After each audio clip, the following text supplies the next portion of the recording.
సాధారణంగా వాహనం కొనుగోలు చేసినప్పుడు షోరూమ్ డీలర్లు అన్ని రకాల పన్నులను ముందుగానే వసూలు చేసినప్పటికీ కేవలం తాత్కాలిక రిజిస్ట్రేషన్ పత్రాలు మాత్రమే అందజేసేవారు.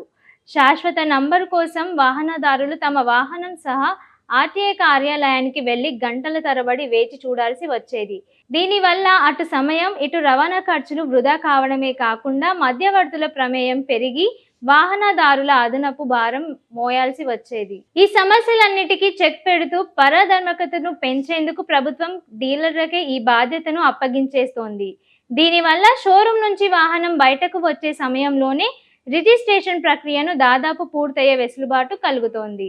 అయితే తమ వాహనానికి వచ్చిన నంబరు లేదా ఫ్యాన్సీ నంబరును కేటాయించుకోవాలనుకునే వారికి మాత్రం ఈ పాత పద్ధతిని కొనసాగుతుంది.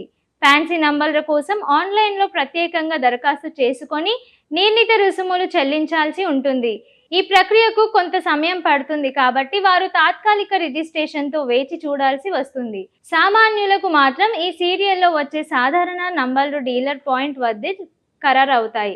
ఇందుకోసం రవాణా శాఖ ఒక అత్యాధునిక సాఫ్ట్వేర్ను సిద్ధం చేస్తోంది. డీలర్లను వాహన పత్రాలను ఆన్లైన్లో అప్లోడ్ చేయగానే ఆర్టీఏ అధికారులు వాటిని కార్యాలయం నుంచి పరిశీలించి ఆమోదం తెలుపుతారు.